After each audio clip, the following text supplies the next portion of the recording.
what kind of person should we become? What are our ideals? What are our goals?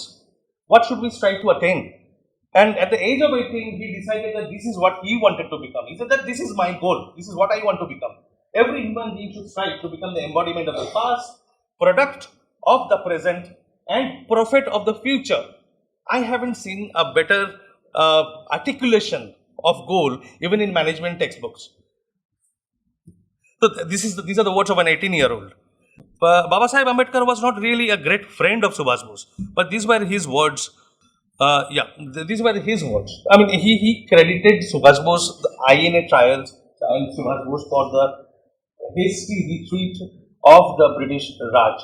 And not only Baba Sahib Ambedkar, even Savarkar did the same thing in 1962 in his last interview to Panchajanna, which Vikram Sampath has given the extensive interview in his second volume of Savarkar's biography.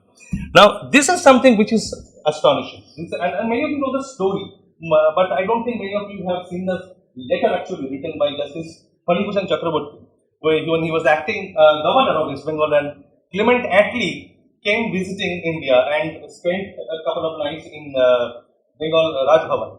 And there, Phanibhushan Chakraborty, the acting governor, asked him, what were the key elements, key reasons, why did you leave so hastily? Why did you run away?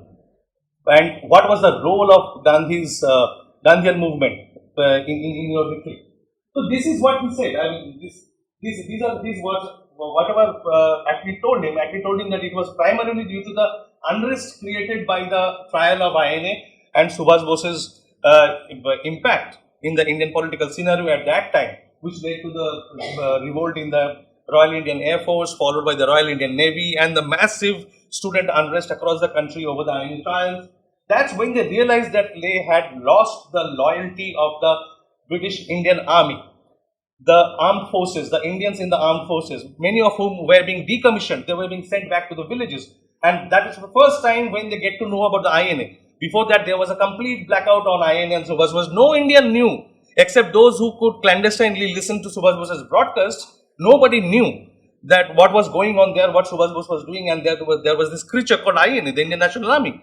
And when it came out in the open, in the media, they were so astonished, taken aback, and there was an instantaneous autonomous uprising across the country, which came to great use for the Congress party in their electoral campaign in 1945-46.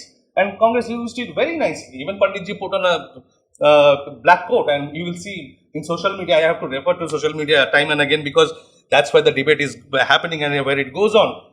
And you will see that, oh, Panditji also argued for them.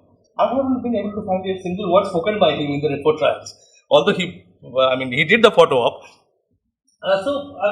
This is what Attlee told him. Now, the point is, should I trust Attlee or should I trust genuine historians? Attlee was the person who decided to grant dominion status, transfer power to India. He was the decision maker, and he is the best person to give the real reason, and that's what he did to P.V. Chakraborty.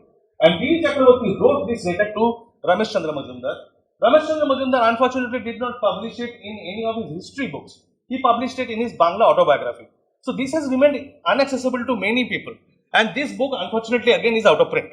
All good books are out of print. You will never get them here and there. So we need to bring these out. So this, in nutshell, was the man, his ideas, the differences in comparison with the pantheon of the top freedom fighters, and his contribution for our independence. And I can very, categorically say, of course, there were so many freedom fighters. There were hundreds and thousands who made sacrifices, they gave their lives, gave everything. But there is always a factor, as in cricketing and in sporting terms, we say that when there are team games, there is always a man of the match. So here we are talking about the man of the match because it is the final blow. He gave the final blow which made the British made that hasty retreat, the exit and transfer power.